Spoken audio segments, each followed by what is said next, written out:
Good afternoon, ladies and gentlemen. It is March the 10th, 2021, 2 o'clock in the afternoon. This is the House Agriculture and Natural Resources Committee, and we are now in session. Clerk, call the roll, please. Representatives Cochran, Cooper, Darby, Doggett,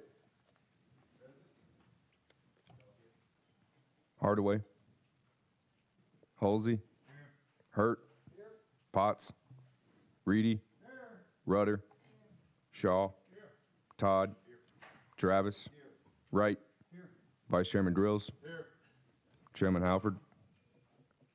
Mr. Chairman, you have a quorum. Thank you, Mr. Clerk. Personal orders. Anyone with personal orders today? Comments? Anything? Seeing none, we will move on into our calendar.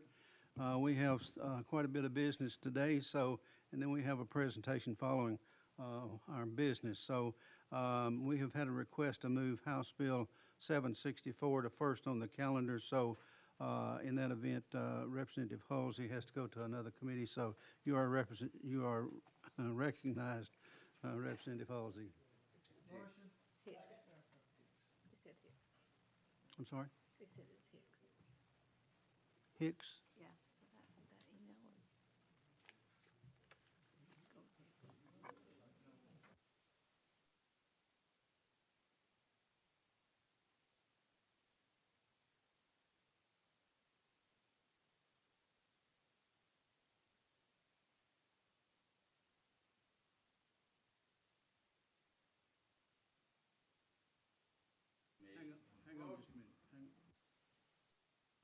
Hang on just a minute. Let us get this straight up here.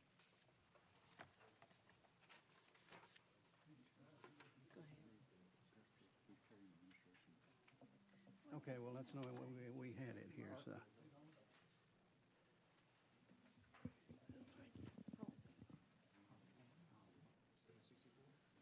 Two different bills?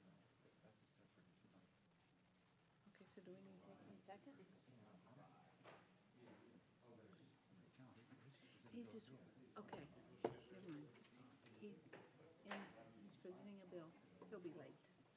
Okay, so where are we? Go ahead. Okay, all right.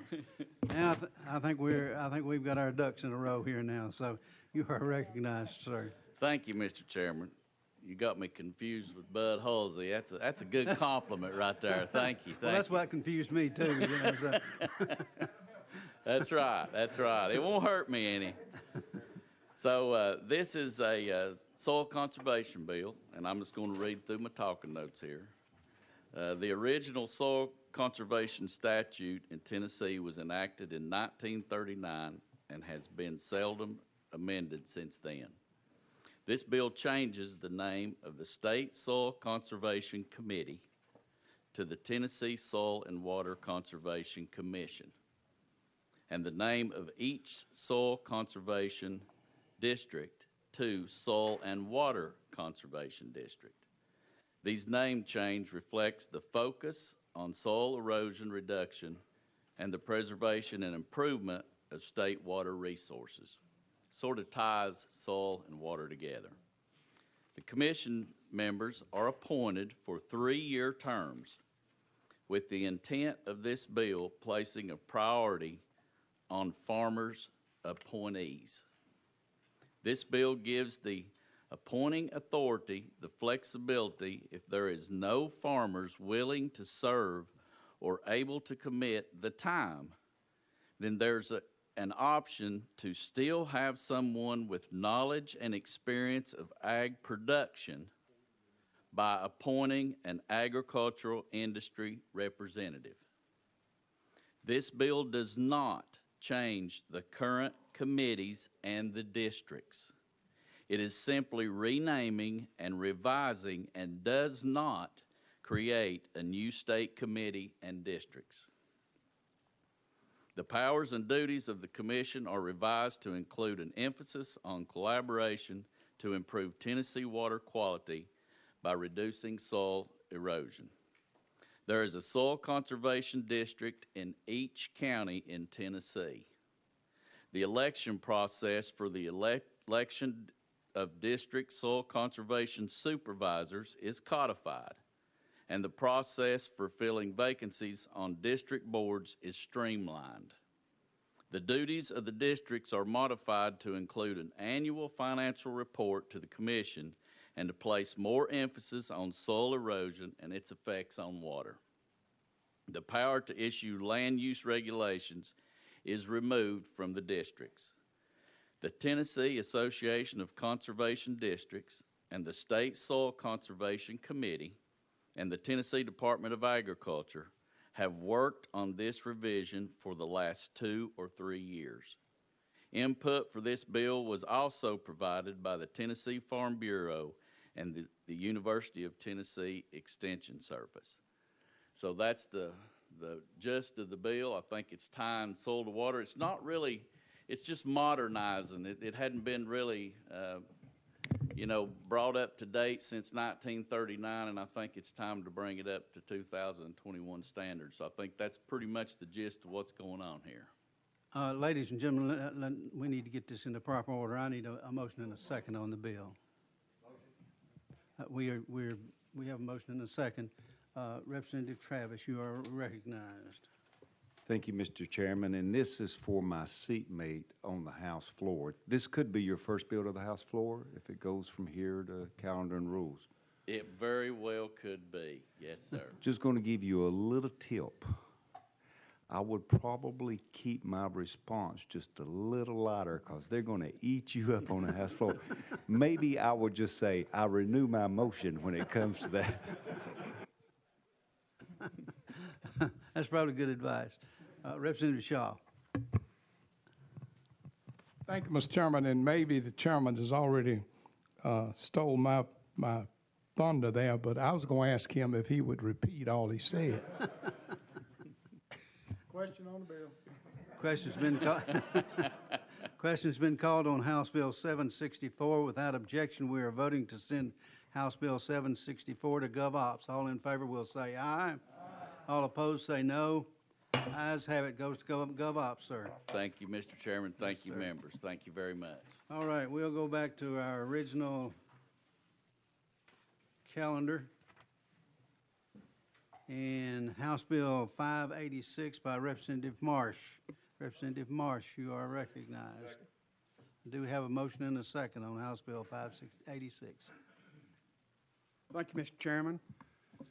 I believe we have an amendment on this bill, is that correct? Yes, sir. 4191. That's what I have, yeah. Need a motion and a second on the amendment. We are in the proper stance. Representative Marsh, you may proceed. Okay, the amendment, it just makes a small correction. It says, for the purpose of this part only. That's all basically the amendment says. So it's on. You may explain the bill now then?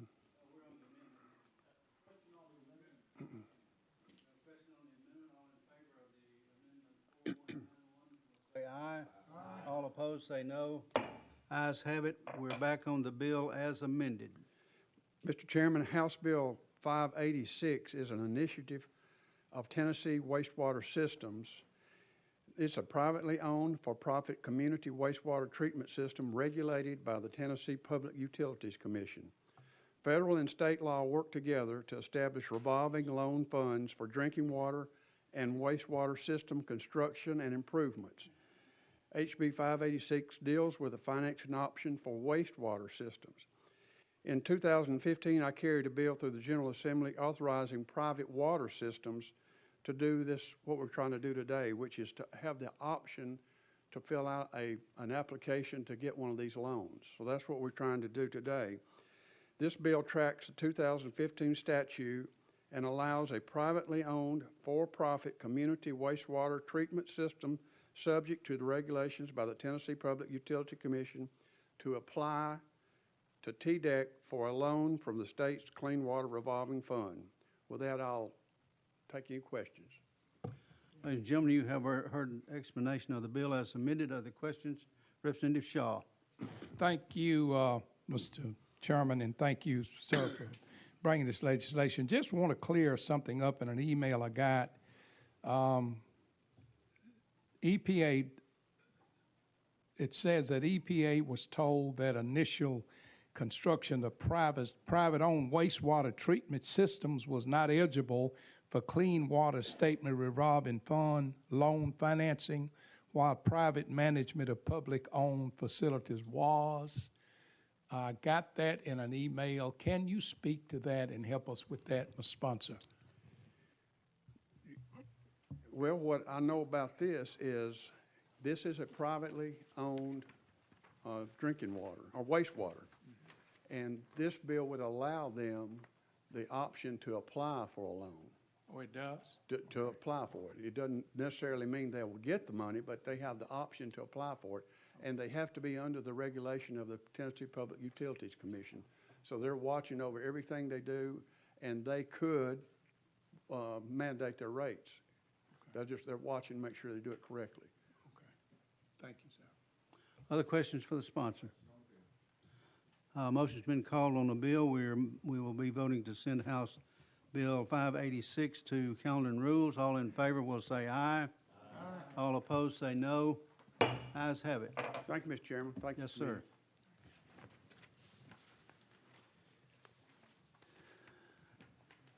Okay, who's carrying this one?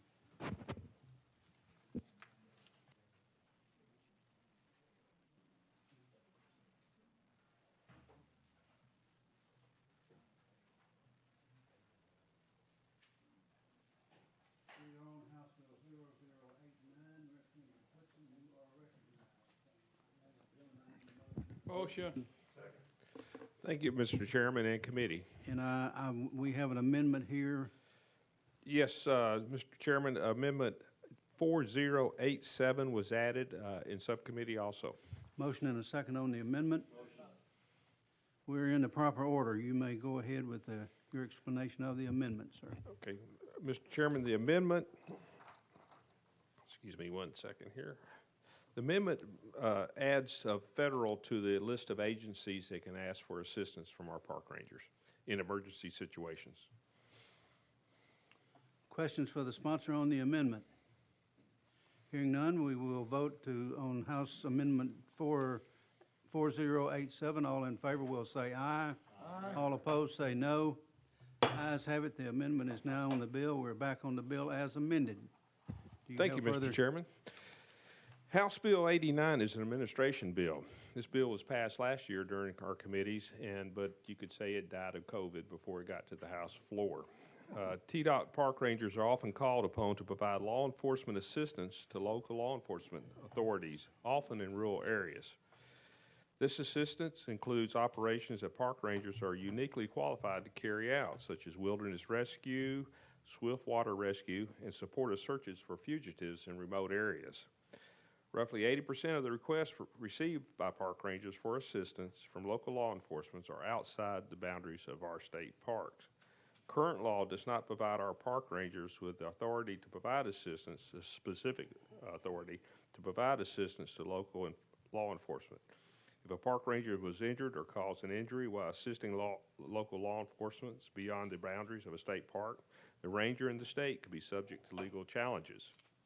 This bill authorizes park rangers to provide that assistance at the request of local authorities, state and federal. Also, TDOT criminal environmental investigators provide support for law enforcement agencies in the specialized investigations of criminal environmental crimes. These crimes include activities such as aggravated dumping and falsification of reporting requirements. Although current law already authorizes these investigative activities, the language is not detailed and does not reflect the law granting similar authority to other government entities. This bill specifies the jurisdiction of these investigators and aligns the language with the law in other parts of our state code. With that, Mr. Chairman, I renew my motion. Members, you've heard an explanation of the bill as amended. Anyone have questions? Representative Halsey.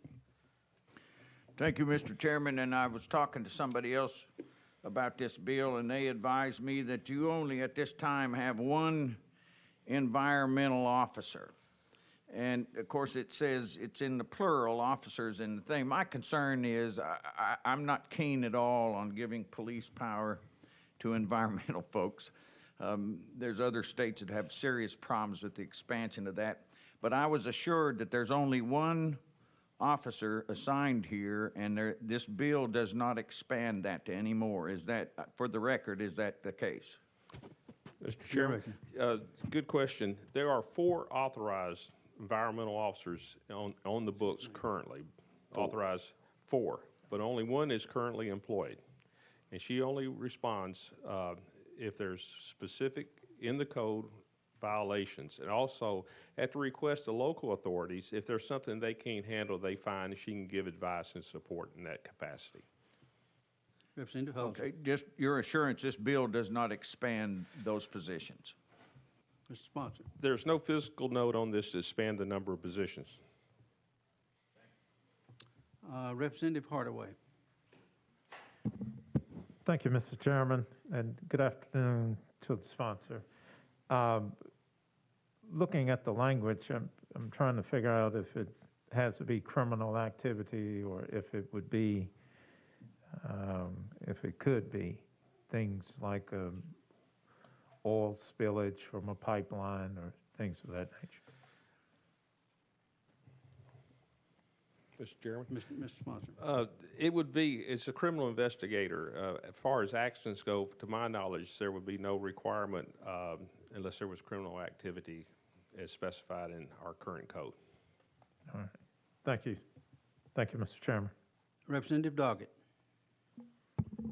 Thank you, Mr. Chairman. Sponsor, one question or a couple questions perhaps. One of these would be, this environmental officer, are they going to be out issuing citations? Are they going to be riding around, patrolling, looking for environmental infractions? Mr. Sponsor. Again, good question.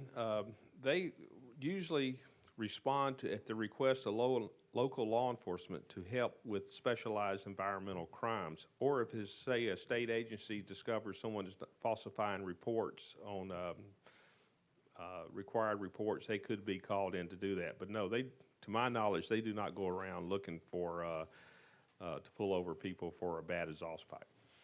Representative Doggett. Okay, thank you. Going into my next question, my final question, I believe here is, just want to make sure that in the event that maybe perhaps a farmer or someone has hydraulic hose blow on a tractor or a combine and leaks a lot of fluid out onto the ground, or maybe we have a leaky commercial vehicle sitting on a lot there and on our private property, are they going to be going around looking for these things in the event that we don't offer the types of remediation that's needed to clean up? Make a best effort, but are they going to be looking at areas where we park our farm equipment or our tractor trucks or even our personal vehicles? Representative Whitson. I cannot answer that specifically. I don't think that's their intent, but we do have members or representatives from the Department of Environment and Conservation here that could answer that specific question. We do. Carol McDonald, John McGlurkin, David Waddell, they're all here. So, okay, and Jenny, that's who we need. Come on up here, Jenny. I was on the wrong group to come up. I love ag. I hadn't started this committee really off to a great start, have I? Sorry. Well, thank you, Chairman. I'm Jenny Howard. We'll have to go out of session. We're out of session. Thank you, Chairman. Jenny Howard, General Counsel for Tennessee Department of Environment and Conservation. Thank you for your question. We do have an army of one investigator. She is available to local DAs who may have a criminal situation, and they may not have, it would be a steep learning curve for them to prosecute this one. You know, say you have a bunch of hazardous waste drums that are dumped on private property, and the DA has to prosecute that crime. They would have this resource, and we make ourselves available to the DA's conference to bring in this investigator who's going to know about hazardous waste, going to know kind of these are the manifests that were supposed to be filed, this is who it might have come from, and just serve as that resource to a local government. So they won't be out looking for people. Representative Doggett. Thank you. I just wanted to make sure that we had that on the record, that they're not going to be out looking for environmental infractions on every single Tennessean, because I do know that trucks leak and tractors leak, and sometimes things happen that we do not intend for, and we do our best, but, yeah. So, yes, thank you so much. Other questions for Ms. Howard while we have her here? Representative Cochran. Thank you, Mr. Chairman. I was just going to ask, was there maybe a situation that occurred that brought it to the department's attention that this legislation was needed? And you may have touched on that a little bit a second ago. That's a good question. So we knew the legislation was needed as it related to our park rangers, who are increasingly sought after because of their expertise for rescues and things like that. And so as part of that, we decided to clean this up. Presently, this authority is in the mining portion of the code, and it gives the investigator the authority to serve warrants and to carry a weapon and to enforce all laws of the department. And so in the interest of transparency and kind of, we love the Tennessee code, we're trying to put it in the right spot and sort of use that more modern law enforcement language. Okay, gotcha. And so, like in the subsection that talks about arresting powers and things like that, is that, are we thinking that is applying more so to the park rangers, or I guess kind of what would be that scenario where maybe the environmental officer might have to arrest So a it would, person? so both would have the power to arrest. I think it would be very unlikely that a law enforcement officer would find themselves in that position, but they do go through the 12 weeks of the academy, all the yearly training that post requires to make sure that if they're part of a law enforcement team, so that might, depending on what the environmental crime is, that might involve the FBI, that might involve the EPA, it might involve the Roane County Sheriff's Office, that they have that same training and have that same ability to arrest depending on what might unfold in the middle of a law enforcement investigation. Okay, gotcha. Thank you very much. Representative Grills. Thank you, Mr. Chairman. Thank you for coming. Absolutely. What about the park rangers? Will they be able to have, will they be able to work on both the environmental side and the park ranger side, or are they still going to just be on the park ranger side? Is there going to be? The intention is that their role is So they're not going to cross changing. over? No. That's their intention, or is that? This bill does not change anything relative to the rangers and investigating environmental crimes. They have never, depending on what you consider an environmental crime, and we have our Director of Parks Operations here who can speak better than I can about the day-to-day life of a park ranger, but they are not called upon to handle environmental crimes. So a while ago, it was said that there's one in the state, but there could be up to, was it 4?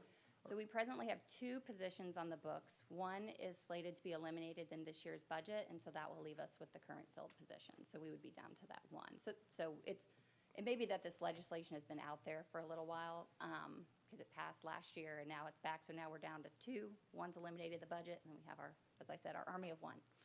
But this could expand without further legislative action, is that correct? As far as the amount of officers you have? Well, depending on what you consider legislative action. So the budget would have to, a position would have to be changed. That may be done in the budget, that sort of thing. But yes, without a change to the code, you could potentially hire a second, convert a position, hire a second if the demand was there. Representative Grills. No further questions right now. Anyone else have questions for Ms. Howard? Seeing none, thank you for being here today. We will go back into session.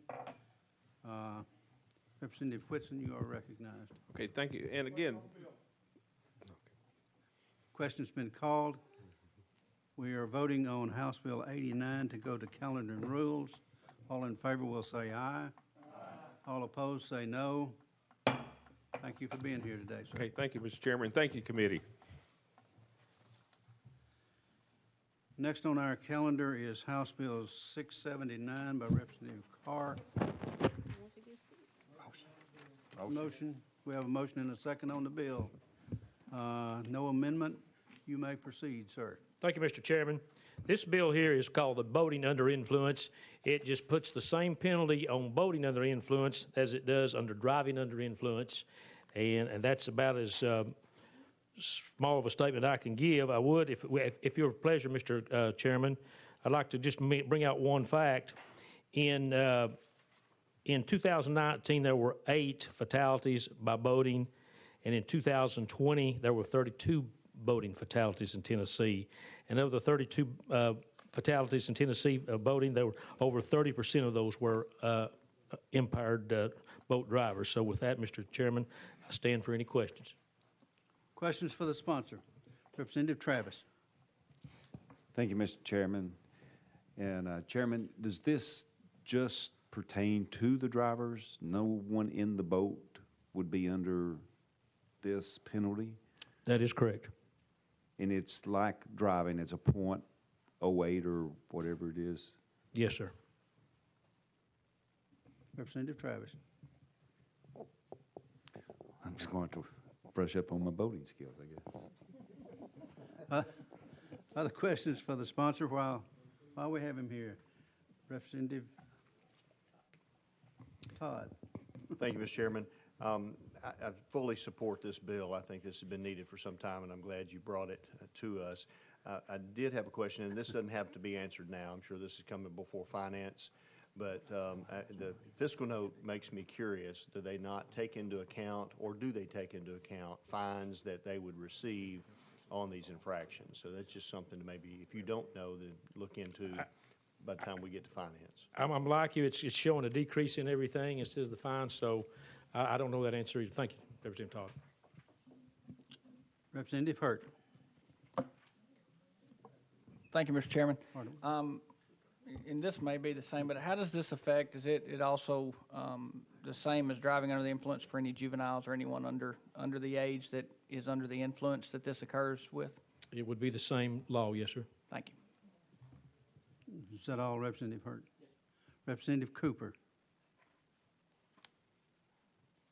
Thank you, Mr. Chair, and good morning. Good morning. Representative Carr. I was wondering if you're going to have any signs put up, or do we already have some type of signage posted that driving a boat under the influence of alcohol or drugs, that is going to be, I don't know what we're going to find them, whether we're going to send us one with or whatever. But and the other question is, would that manager of that park, do you have to sign in, or you just go straight to the boat? Representative Carr. You would go straight to your boat. That wouldn't be no difference in that. As far as signage, that is a good question. I guess it would come under the purview of the TWRA to make the sign of driving under the influence. Of course, I think everyone knows now that you're not supposed to drive under the influence already on a boat. It's already state law. It's just that the penalties for that are a little bit, well, they're actually not too stiff at all. You get a fine, first of all. Then if you get your license suspended for driving under the influence right now, it's a 6-month suspension. So if I got my license suspended in October, it would be November, December, January, February, March. About April, I could get my license back. So this just makes it a little tougher on the law of driving under the, boating under the influence. Ms. Cooper. Thank you, Mr. Chair. I was thinking, I know in many places we have up there no drinking allowed. And then folk violate the law and come up to drive a boat drinking. We have a lot of that. And I was just wondering if we were going to make sure that they know it includes, no drinking includes driving boats too. So, Representative Carr. Thank you. Under current law, Representative Cooper, it's already illegal to drive under the influence of a boat. It's just that we're increasing the penalties to be the same as driving under the influence.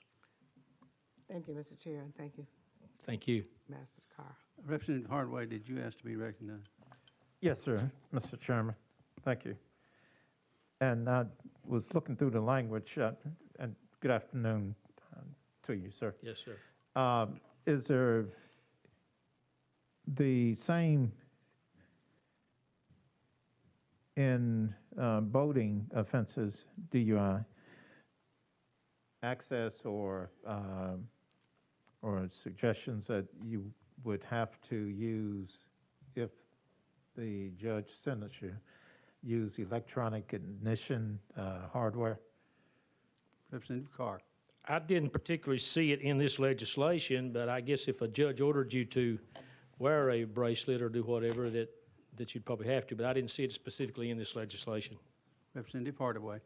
Thank you, Mr. Chairman. I didn't see it. I saw the reference to the substance abuse treatment, and the reason I ask is to make sure that you state these individuals might have the same access to an indigency fund as a DUI for driving a car offender might have.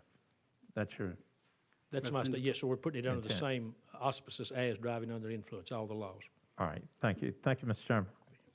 Representative Travis. Thank you again, Mr. Chairman.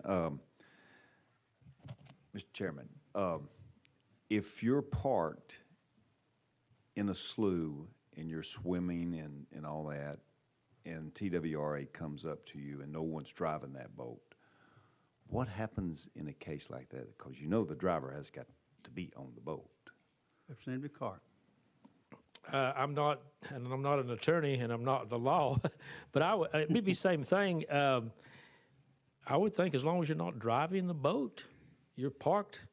I could probably park my car somewhere and have a couple of intoxicating beverages. Representative Carr, let's let our legal. Thank you. Thank you. Matt Mundy from Legal. I don't think that's addressed in the bill, but my best guess is that would be public intoxication, since they're not actually operating the vehicle. That's exactly what I was going to say. Representative Travis. So is that what it is today? If you're on the water in a boat and the TWRA can come up and get everyone that's drinking for the... Mr. Mundy.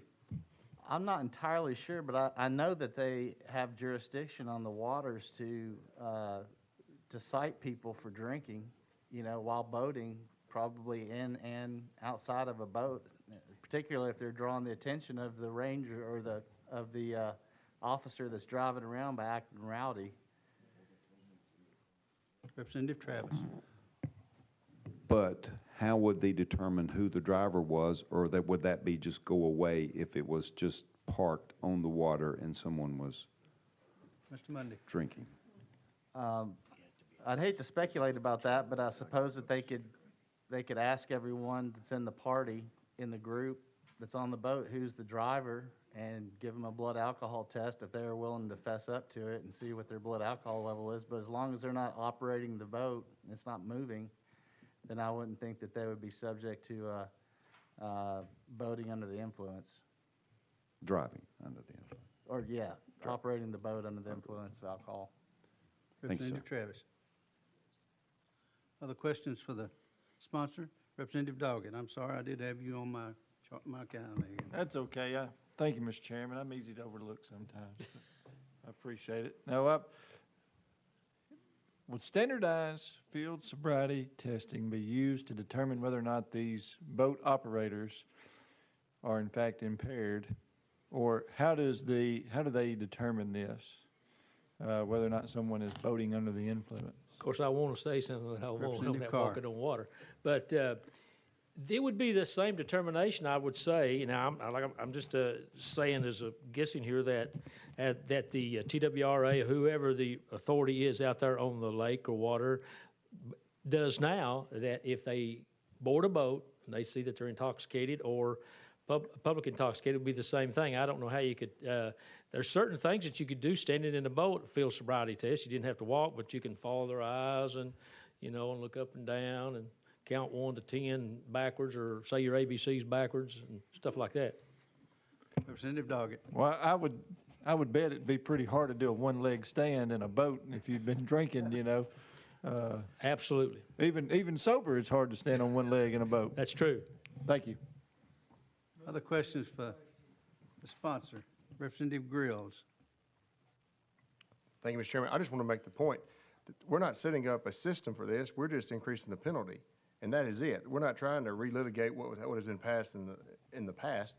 We're just simply strengthening the penalty and trying to curb this type of behavior. Correct? Correct. Yes, sir. Thank you for bringing this. Thank you. Other questions for the sponsor? Question's been called. We're voting on House Bill 679 to go to Finance, Ways, and Means.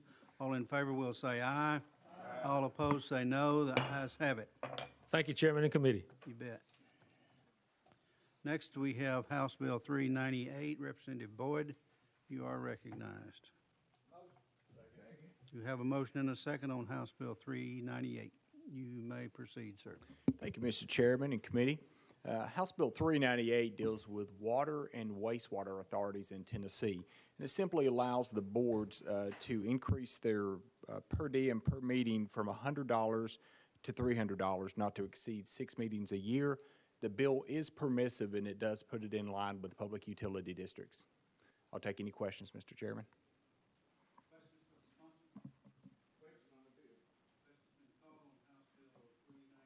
In favor to send House Bill 398 to Calendar and Rules, say aye. Aye. All opposed? Ayes have it. Thank you, Chairman and committee. We dealt with House Bill 764. That brings us to House Bill 0795. Representative Freeman, you are recognized.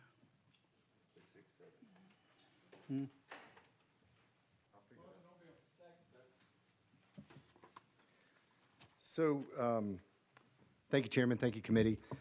House Bill 667 has an amendment on it, and I believe we need to put that on because the amendment makes the bill. Entertain a motion on the amendment. You were in proper perspective here. You may continue, Representative. I've got filing number 3970. That's correct. Okay. As amended, this bill would allow third-party capital providers to provide lending to commercial properties for energy-efficient improvements that are certified by the federal government. And with that explanation, I ask for your support of the bill. Questions for the sponsor? Seeing none, we're without objection. We're voting on House Bill 667 to go to Calendar and Rules. All in favor will say aye. I'm sorry, we're voting on the amendment. All in favor of the amendment 3970, please say aye. All opposed say no. The amendment is on the bill. You may proceed to. Question's been called on House Bill 667 as amended. All in favor will say aye. All opposed say no. Ayes have it. Thank you, committee and chairman. Yeah, Calendar and Rules.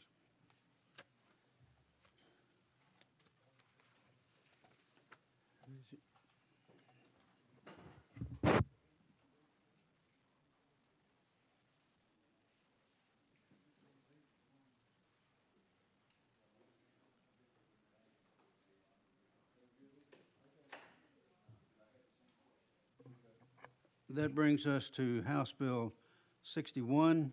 Representative Tandy Darby, you are recognized. Thank you, Mr. Chairman. This is an admin bill that rewrites the enforcement sections of the Food, Drug, and Cosmetic Act passed in 1941 by deleting antiquated language and updated provisions. We do have a motion and a second on the bill. You have heard the explanation. Are there questions for the sponsor? Question on the bill. We are sending House Bill 61 to GovOps. All in favor say aye. Aye. All opposed say no. Ayes have it. Chairman and committee. Ladies and gentlemen, that finishes our regular business. We have a presentation by Mr. Howard Kerr. He was with the Beekeepers Association. I think somebody told me that Mr. Kerr has a legacy here. I believe he was in the legislature some time ago, if I'm told correctly. Yes, sir. May I take my mask? Yes, Mr. Chairman, I did serve in 94 to 2000.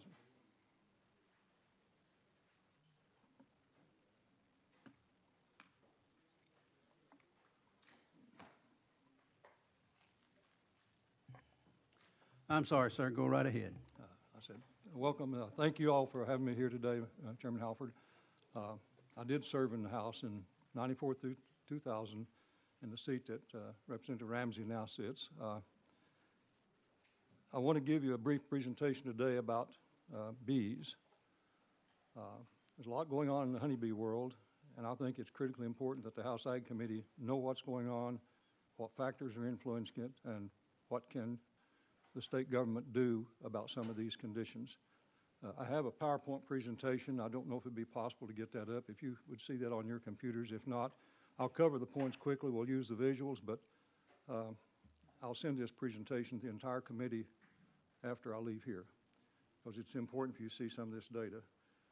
My objective for coming here today is to, first, I want to explain to you why people like me feel that the honeybees are extremely important. And I hope after I finish talking, you'll agree that honeybees are extremely important to every Tennessean. We are not able to do the PowerPoint. That's fine. We'll do without it. I also want to tell you something about the beekeeping industry, because I presume members on the House Ag Committee would understand agriculture in general. You probably have some familiarity with certain sectors of the agriculture. But I want to explain to you that the beekeeping industry is something totally different than what you might think about a large dairy operation or a large soybean operation, a feedlot, or so forth. I want to let you know about the beekeeping industry. And I want to tell you about we have two really big main problems. I want to make you aware of those. And I want to mention a couple of actions that I would like to ask our state government to do. And one specifically would be a resolution from the state government. So let me tell you a little bit about myself, because I'm typical of the beekeepers in the state. My background's a nuclear engineer. I spent 37 years as senior research engineer at Oak Ridge National Lab. I designed nuclear weapons. I designed reactor cores for power reactors and research reactors. I produced medical isotopes. That has nothing to do with beekeeping. But a lot of people have a hobby, fishing or golfing. Mine was beekeeping, because I worked in a high-stress environment, and that was the way I got the pressure off, is I'd leave my stressed area and go out to the bee yard and picnic. Most beekeepers in the state, the overwhelming majority, almost all but maybe 300 beekeepers in the state, it's a hobby or sideline thing. It's not their main vocational pursuit, it's their avocational pursuit or hobby. And that's an important characteristic. I want to tell you about what the bees do for us. If I tell you that 7 out of 10 bites of food you put in your mouth, a bee has its nose stuck in the production of that food. Whether you're eating apples, whether you're eating cherries, whether you're eating cucumbers, cantaloupes, watermelon, it makes no difference. 75% of the foods we eat, bees are involved in that production. And in the state of Tennessee, now listen carefully to this, the value of those bee-pollinated plants on the state economy is $500 million a year, out of about a $3.6 or so billion ag economy. That doesn't even mention the fact of what about the bees pollinating the wildflowers out in the forest that feed the birds and the rabbits and so forth, because those flowers need pollinating too. And also home gardens. The last data I had from UTIA was 26,000 acres of home gardens in Tennessee. Do y'all know how many acres in the state of Tennessee? The whole state footprint, about 27 million acres. We have 26,000 acres of home gardens, and that was before COVID. I suspect after COVID it jumped up a bit. Bees are needed all across this state, and I use an analogy. I like peanut butter. I don't like to eat a whole jar of peanut butter in one bite. That's not a good way to do it. I like my peanut butter spread out on the bread so I can eat the sandwich. Likewise with bees. We don't need all the bees in Davidson County or Blount County where I live. We need the bees scattered out across the state, because that's where the pollination need is. So if you leave here with one thought in your mind, most people, when you say honeybee, the first thing they think of is honey. Because for decades, that's all beekeepers worried about. We didn't have problems to hurt us. We just worried about producing our honey and selling it. But when you realize how important the bees are for pollination, it really becomes obvious that we have to pay more attention to what's happening to the bees. Now, I want to tell you about the two big problems we have. The number one problem is about mid-'80s. We have a period of time in the mid-'80s, there was a mite from Asia that got brought into the United States called Varroa jacobsoni. It's a parasitic mite that absolutely devastates honeybee colonies. It feeds on the young, so young bees hatching out can't fly, they can't function. A colony of bees, if they can't fly, those bees are useless. And those colonies, it's basically a disease, if you will, varroatosis, that's essentially 100% fatal to a colony if the beekeeper doesn't do something to intervene, or you don't develop some genetic strain that's more resistant. That mite came off of the Apis cerana, the Asian honeybee, which had genetically inbuilt defensive mechanism for that varroa. They picked the mites off each other and threw them out. Our bees don't do that. So we have a real problem that we have a parasite that's deadly to our bees. And in the mid-'80s, that parasite got in the United States, and very shortly thereafter, it got into the beekeepers in Tennessee's bees. And I call that period before that mite appeared here the before varroa, the BV. Then beekeepers didn't worry about anything except producing their honey. After the varroa got here, the AV period, we've struggled. And I want to tell you some of the things that's happened. Over the past 4 years, our colony losses have run from 50. Some of you who are from Upper East Tennessee, you might remember 3 years ago, we lost 95% of the colonies of bees in Upper East Tennessee. Everywhere in Upper East Tennessee. It was across the state, 50 to 95%. Then we got trying to address the issue, we got it down to 40 to 70%. This current year, I'm predicting, based on the phone calls I'm getting, we're going to see a greater than 50% loss across the state of our honeybee colonies. And why in the world is that important to people? Because you think of all those farmers who are counting on those bees to pollinate their crops. There's going to be a lot fewer bees. In our country, we've gone in the last few decades from 6 million colonies of bees down to 3 million colonies of bees. The state of Tennessee today has less than half of the number of colonies of bees we had just a couple of decades ago. And here's the ironic thing. I mentioned that 75% of the foods we put in our mouth, bees impacted. Well, the demand for bee-pollinated foods, wind-pollinated foods like the grains, corn and wheat and so forth, they don't need bees. They're wind-pollinated. But the foods that the physicians are telling us to eat more of to improve our health are those very plants that require insect pollination. So we got a need going up and a population going down. And it's not just honeybees. There's 4,000 species of native bees across the world. 400 of them live in Tennessee. Unfortunately, most of those bees, those native bees, 75% of them live in the ground. If you got them, fine. If you take care of them, you might have them for your crops. But if you spray pesticides carefully or till that ground, you kill those bees.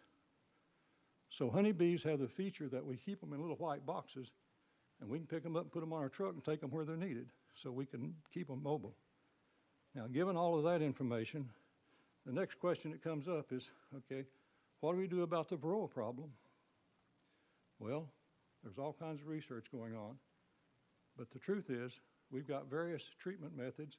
Some are organic methods, some are chemical methods that you put stuff in your beehive. Well, the truth of the matter is, we're trying all those things, and you can teach people, you put this material in at this time under these conditions for this duration, and it'll supposedly knock the population of mites down so your colony will survive.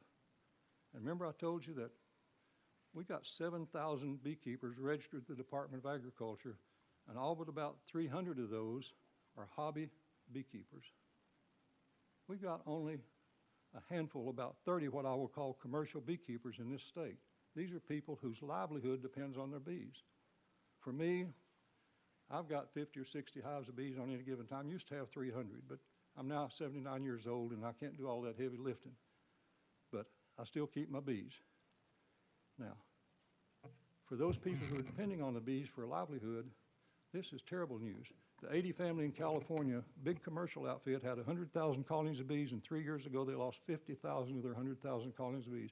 A multi-million-dollar loss for that one company. So, where are we at? Well, I want to tell you who are what I call the main players in the beekeeping industry.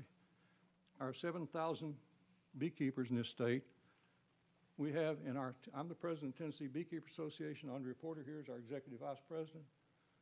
We have about 1,700 dues-paying members in our statewide association. Many of you have in your own counties a local association that's affiliated with us, with TBA. And we do a lot trying to educate those. That's her main job, is preparing educational programs for the people in the state. I want to tell you that the Tennessee Beekeeper Association is one of the main players in the beekeeping business in Tennessee. There's two other entities that you're familiar with. The Department of Agriculture has an apiary section. They have an apiary section. We have a state apiarist, Mike Studer. His job is regulatory inspection to look for bee diseases and pests. Now listen to this. It's one man serving 95 counties, How would you like to have people, 7,000 people in 95 counties calling you once a year? What are you going to be spending your time doing? Answering the phone. Mr. Kerr, we have this room until 3 o'clock, and I'm sure our members are going to want to ask some questions, so. I'll be quick, Chairman, sir. thank you. Okay, 8 minutes, all right. So here's the situation. Department of Agriculture, they've got limited resources. I was before this committee 2 years ago. Some of you were here then, you may remember I came and gave a presentation. As a result, Commissioner Charlie Hatcher has seen some movement of people. We now have a few more inspectors in the apiary section. They were hired for other purposes, but they're cross-trained for a bee inspection. At the University of Tennessee, when I came before, we had no person in the seat at UT as extension specialist. We now have 2 people. So I'm happy that we're making some forward progress. But we still got a long way to go. And so what I'm looking at is, I want to tell you a couple things our state association's doing. Number one, we've gotten in cooperation with the Department of Agriculture. We've started a program, you might like this. I've got a logo that is 2 bees talking on tin cans with a wire between them. When I was a kid, that's the way we had walkie-talkies. But we call it the Tin Can, Tennessee Communications and Assistance Network. We're in the process of setting up a communications network. This is the TBA, Tennessee Beekeeper Association, to engage all 7,000 of those beekeepers that want to be involved in a system that gives them weekly bulletins about what's happening and monthly seminars on educational seminars. That's our initiative. We got a $3,000 TEP grant to do that. And we met this morning with the department folks about coming together on how we can continue that in some fashion or another with the department's cooperation. The university is trying to educate thousands of beekeepers. And quite frankly, they have rather limited resources to do that. I'm hopeful that we will see more resources available at the university. Now, what I can tell you is that I'm here to ask this committee to consider, and Representative Bob Ramsey, my representative, he says he'll be happy to work with you to sponsor. He'll be happy to sponsor a resolution. I want to tell you about the other problem. This is the big problem we're facing from the development of the beekeeping industry. Beekeepers basically give away their pollination benefit to the public. I don't know of any beekeeper that charges for their pollination services to growers. But we sell our honey. Now, here's the problem. There is a widespread practice across this country, and particularly in Tennessee, for people who are buying imported honey, they're adding corn syrup to it, and labeling 100% pure Tennessee mountain honey, raw, unfiltered, nothing added. That costs them about $2.50 to put that stuff in that jar. They put it on a grocery shelf or a food market or somewhere, a roadside market, at $10 or $11 a jar. The honey I produce costs me more than that to produce it. I can no longer sell my honey to these roadside markets because if I don't get at least $12 or $14 a quart from me, I don't make a penny on it. My honey normally sells for 20 bucks a quart. So this adulterated fake honey is killing it and suppressing development of our beekeeping community in this state. So we got a double-edged sword here. We got a problem that's killing our bees. We got to solve that. But even if we solve it, we're not going to be able to develop our industry any fuller than it is now. So we've got to solve that problem. And the thing I would like to ask this committee, there is a company up in, quite frankly, it's in Cotton County in Del Rio, Tennessee. They are flooding the state of Tennessee with adulterated honey. It's Asian honey, has syrup added, it's heated, and the tragic part is that's a public health issue because a lot of people want raw local honey for health reasons. They buy that stuff, it's a food fraud. It's terrible economic impact on the beekeeping community. I would like to ask our House and Senate to adopt a resolution urging the Tennessee state government through its arms and the federal government FDA. This labeling is a fraud, it's illegal labeling, but nobody's enforcing it. I'd like somebody to enforce the law. So I'd like to ask some activity there. So All that's right, my sir, basic- we need to go to questions now. Representative Halsey, I believe you had some questions. Thank you, sir, so much for being here. I had 2 stands of bees up in northeast Tennessee, upper east Tennessee, and a few years ago, some scumbag piece of trash came in on the coldest night and stole both of them, bees and all. Besides the mites, is colony collapse coming from pesticides too? You are recognized, sir. There are a number of issues associated with colony collapse, okay? the varroa mite is a causative. It's sort of like you getting something that's causing you some illness, and then here comes a dietary problem. A lot of our land management practices are affecting what the bees can eat. Okay, so there's multiple factors, but mostly it's the varroa mite problems, and there's a series of viruses, about 14 viruses associated with that mite. And so it's sort of like their own pandemic right now. The bee pandemic is associated with varroa mites. Our hope is that we're trying to find some nutrients that we can feed to our bees that will strengthen their immune system to allow them to weather this. But this is still, we're just groping in the dark trying to find the answer. Representative Halsey. Thank you. Representative Hardaway. Thank you, Mr. Chairman. And I was trying to catch up on that mite while you were talking, sir.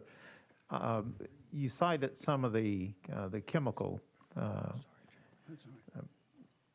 means of containing and destroying the mites.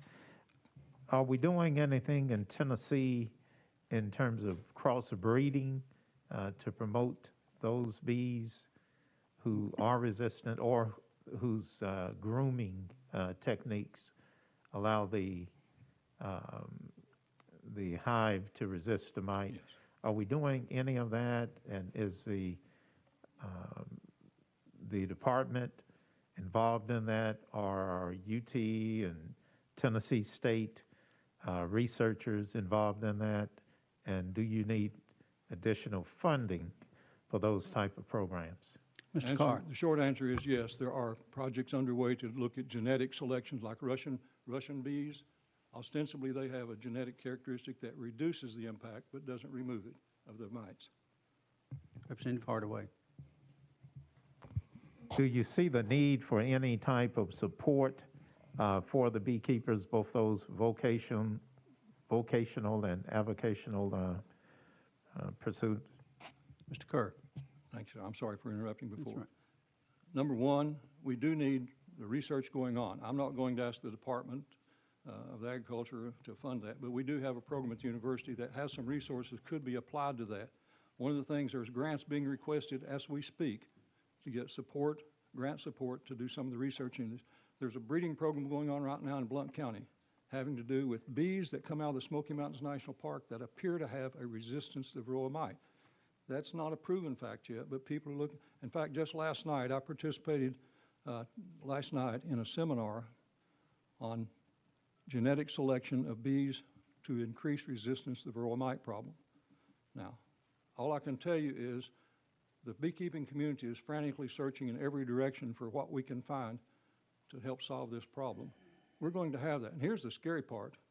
There's another mite, another Asian mite, that is, we're searching right now to make sure we don't have that one. It's even more devastating than the varroa mite. So if we get that, I'm not sure what we're going to do. But it's a big problem. Thank you, sir, for your interest. And Mr. Chairman, you know the urban ag expert was able to work with our senators to actually write beekeeping into our urban ag rewrite. So I'm looking forward. I'd like to talk to you more about it later and see if we can direct some resources your way. Thank you, Mr. Chairman. If there are no other questions or for Mr. Kerr, we appreciate you being here today very much. It's always good to hear from you. I enjoy it every time you're here. So we'll look forward to you being back at another time. Thank you, Mr. Chairman. I will send this presentation to all the members of the committee. Thank you, sir. Thank you, sir. Thank you. Without objection, we stand adjourned. We never did go out of session for that.